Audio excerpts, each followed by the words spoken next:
Hey, I want to say welcome to the Disciple Making Church podcast. And my name's Ken Adams, and I'm here with Mike Keaton, and I'm the founder and director of Impact Discipleship Ministries. And Mike is a part of our team. He's a coach and a trainer, and also the executive pastor of Crossroads Church. And together, we're just going to talk all things disciple making, right, Mike? That's right. And so people need to do what? Like it? They need to like it, subscribe to it, and also follow us. There you go. Yeah. So what are we talking about today, big guy? So, Ken, I've heard you say, I think just numerous times, this phrase that that an organization will not outgrow its leadership. And that an organization will only grow as fast as its leadership is developed. And I would imagine that our viewers and listeners, if they're in church ministry or a ministry somewhere, they have this very familiar problem that we talk about oftentimes, is that everybody needs more leaders. And so in the context of disciple making and leadership, that's what we want to try to maybe connect some dots today. How do those two things work? What's the process of all of that, and how can we help our viewers understand some things about making the connections between disciple making and developing leaders? Yeah. So great question. Glad you thought of it. So we're going to talk about how to develop leadership out of discipleship. Yes. So let me take you back a few years, Mike, and tell you about a conference that I used to go to. And I used to go to this conference every year for a number of years, and it was called the Leadership Summit. It was a very large conference that was all focused on, how to be good leaders, how to find leaders, how to identify leaders, all this kind of stuff. And so it was a great conference, a really good conference, and I think there's definitely a need for leaders. But every single time I would go to that conference, and I would say, okay, I'm at the Leadership Summit, but where is the Discipleship Summit? And why don't we have a Discipleship Summit where we're talking about how that we make disciples that then become leaders? Now, this was something that was actually kind of I guess in some ways, kind of a new learning for me, because obviously I didn't even think about it until I became a pastor. I didn't even think about it until I became responsible for trying to see a church, raise up and keep expanding leadership. Back to the quote, a movement only expands as fast as its leadership is developed. Well, that's 100% true, right? So if you're not continually expanding and continually adding and developing leaders, then you're going to stifle and you're going to stall, right? And so, as always, we always want to go back to, what did Jesus do? Yeah. And how did Jesus? Because Jesus is our model, right? So think about it like this, making disciples is our mission. Jesus is our model, and the method is multiplication.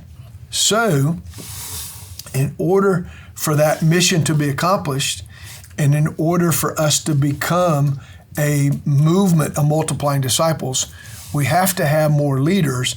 And Jesus, the way he developed those leaders, is the way we should go about developing those leaders. Make sense? It does. And when Jesus started his ministry, he didn't have leaders. He had zero leaders. He didn't inherit any from the church or synagogue down the street. Exactly. So there was definitely a process that he did. That's right. Right? So, That's right. So the felt need a lot of times is, well, we need another leader.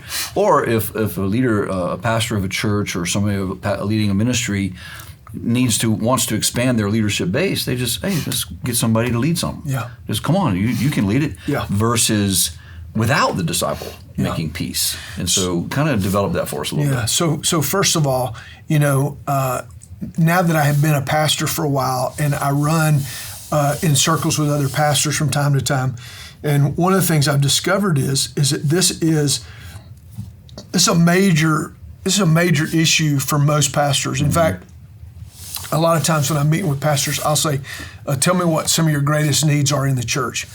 And occasionally they'll say, we need more room, more facilities. Occasionally they'll say, we need more money. Occasionally they'll say, well, we need some program or whatever. But hands down, Mike, hands down, when you say, what's the greatest need in your church? Hands down, people will say, most pastors will say, we need more leaders. And so they know that they can't keep going, they can't take it to the next level without more leaders. But then when you ask the question, where you're going to get them from, they go, I don't know. Right. And back to your point, a lot of them are thinking, they don't say it, but they're thinking, well, maybe they'll move, maybe they'll transfer from some other church, right? And so maybe somebody else has already got a person that's leader ready, and then they come in and maybe they're thinking, well, maybe they work for some really great company that's taught them how to be a leader, and they can come use that in the church, which is crazy because it totally contradicts the approach that Jesus had. Well, that's what I was going to say. I was going to say that could happen, I suppose, but that's not what Jesus did. That is not what Jesus did, and that is not the best method to use, and does not produce the best leaders for your church. So if we go back to the model that Jesus used, and you've already laid the groundwork here, is that when Jesus started the greatest movement in history, the largest movement in history, is that he started with 0 leaders. In fact, he had 0 leaders. He had no building. He had no budget. He didn't have a podcast. He didn't have any of this, man. Right. But here's what he did do, is that he did have a handful of men that were unschooled, ordinary men. He began to lead them. He began to influence them to where they got to a point where, first of all, they just became followers and they just hung out with him. But then he transitioned them into disciples, and they began to grow. And the Bible clearly says in Mark chapter 3, verse 14, that he designated them to be apostles. He chose 12, designated them to be apostles, so that they might be with him, so that he might send them. So that with him phase was really the disciple-making phase, and then he launched them to become leaders. You know, the first time I think I've ever heard this verbalized was by a friend of mine named Dan Spader, and he said it like this. He said that Jesus made disciples, and then he appointed leaders. Wow. And man, when I first heard it, I didn't really understand it, but as I have continued to learn and think more about it, I have discovered that if you are a church that is making disciples, you will always have plenty of potential leaders. That's right. Because you'll keep developing a core of fully trained disciples.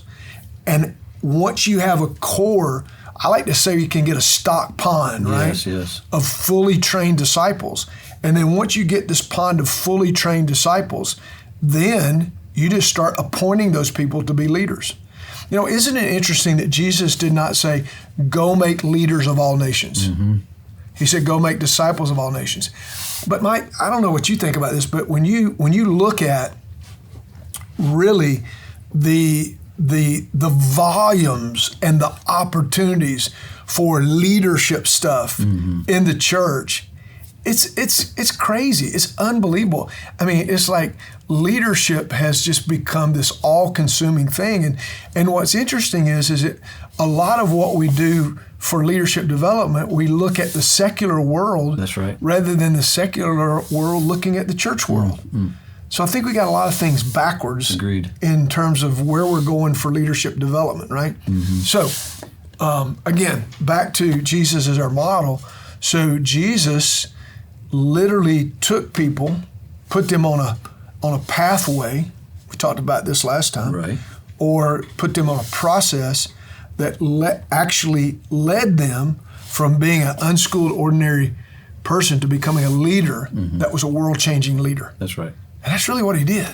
You know, it kind of makes me think kind of that old Stephen Covey phrase of beginning with the end in mind. It's like Jesus knew from the beginning that his ultimate goal was to develop leaders. And so that's kind of how he started. And so he's like, I'm going to do this and lead them to this point and launch them. Man, I think you're spot on. In fact, I couldn't agree with you more.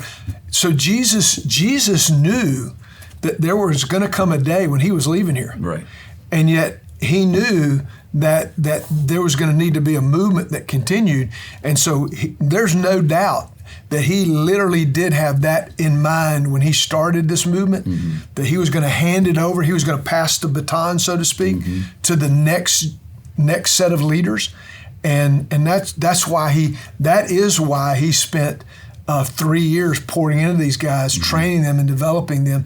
You know, I used to think this, Mike. I used to didn't know any better, never had been trained, never had been taught, but I used to think that discipleship was all about just going deeper spiritually, or mastering the disciplines, or just having spiritual foundation.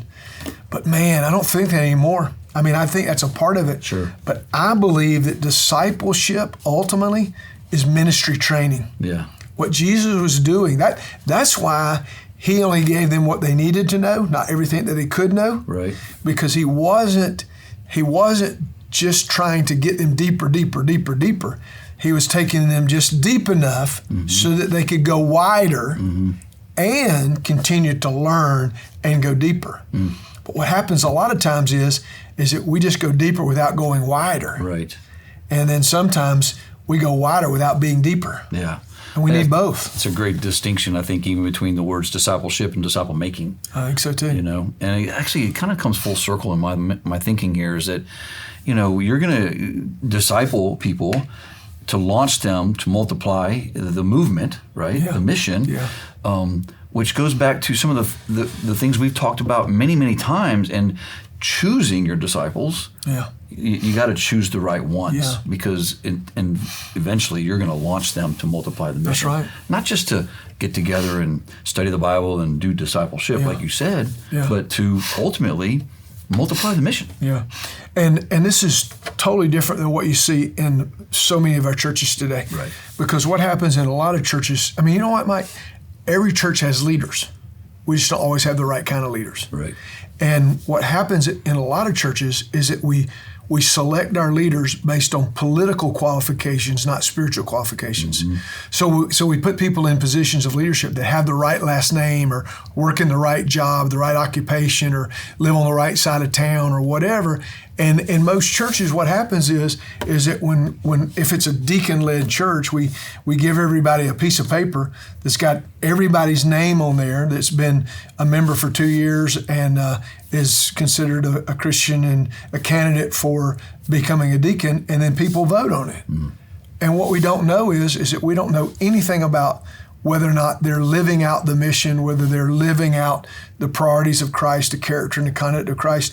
And so then we wonder why the church is in the mess that it's in. That's right. Because we're putting in people into leadership.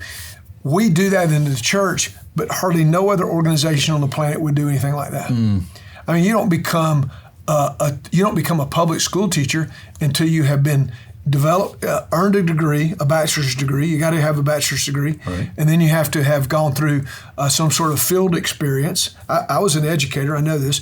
You have to go through a field experience. Then you have to go through a student teaching. Then you have to pass a test to be able to become a certified teacher. And so they've got a process in education. I'm sure they have a process in the military. I know some corporations that do the same thing. So they don't just put anybody in management of certain restaurants. That's right. They have gone through a process that qualifies them. And so I think we serve ourselves well when we begin to rethink the church in terms of the way Jesus developed leaders. And he developed leaders out of discipleship. Therefore, he knew what he had because he'd spent 3 years with these guys. Yeah, that's before great. Commissioning them to go out and lead his movement. And think about this. So when you say, okay, so when the church started, you could debate on when the church actually started. Did the church start with Jesus and the 12, right. or did the church start in Acts chapter 2? Quite honestly, I don't think it matters. But we know that the church really starts to become established in Acts chapter 2. Right. And so then you ask this question, so who were the leaders of the church when it began in Acts chapter 2? And that would be? Peter, James, John. Yep. Right off the top. Yeah. So it's the apostles, and the ones you hear about the most are Peter, James, and John, That's right? So Jesus develops leaders. he leaves, goes back to heaven, and then those apostles, they began to start leading the church in Jerusalem, eventually Judea, Samaria, and the ends of the earth. So they did literally, Jesus literally made disciples, and then he appointed leaders. And did such a great job about it that we're talking about it today. That's exactly right. So Ken, to our viewers and listeners hearing this, and maybe they've just been trying to figure it out, and maybe some of this has intrigued their thoughts. So we at Impact, and you've written, and we have in our possession some resources that can help pastors as well as just other leaders in a church become disciple-making leaders and so forth. Tell our viewers and listeners maybe some of those things that they could maybe have at their fingertips or be part of to help them in this. Yeah. So that is true. We have done all that, and I would even take it a step further, Mike. And I would just kind of, because a lot of people will say, I get that and I buy that, but how do I do that? Right. And what does it look like, right? Because sometimes it just becomes, hard to figure it out. Well, the good news is that we've got 36 years of experience and 36 years of being a laboratory where we didn't have this all figured out at day one. We didn't have it all figured out at day 10 or year 10, but 36 years into it, we still don't have it all figured out, but we do see it working. In fact, just this past Monday night, I had over 30 people at a leadership orientation that have all come out of discipleship. That's right. And we do that about 3 times a year. That's right. So we have a potential 75 to 100 new potential leaders being sent out into ministry, and we have figured that out. That means it works. It does mean it works. Yeah. So here's what we do. So when a person, let's just start from there may be somebody that moves in our community, may know God, may not know God, but let's say they're disconnected from the church. And so we might reach out to them through one of our outreaches, or somebody invites them to our church. They come to our church and they're part of our Christ crowd, we like to say. And then out of that, they might come to what we call next steps. And at next steps, they get kind of an overview of the church. And then let's say they get into what we call a community group, which is a small Bible study type group where there's care and growth happening there. And then at some point, they either hear somebody make an announcement, or one of the people invites them to come to what we call an impact group. Those impact groups are our discipleship groups, and so they get into a discipleship group. They go through about a year and a half training. They learn the essentials of the faith. They learn the character and the conduct of Christ, and then they learn how to lead. And we call that 3:15 leadership, which is based on Jeremiah 3:15, great leadership verse. And then from there, once they complete that, and once we know that they are at least pursuing Christ-like character and Christ-like conduct. They don't have to have it perfected, because none of us do. Right. But we know that they're pursuing it. We have a pretty good idea this is the kind of leader we're looking for. And so then we invite them to a thing called leadership orientation, which we do kind of like every other month.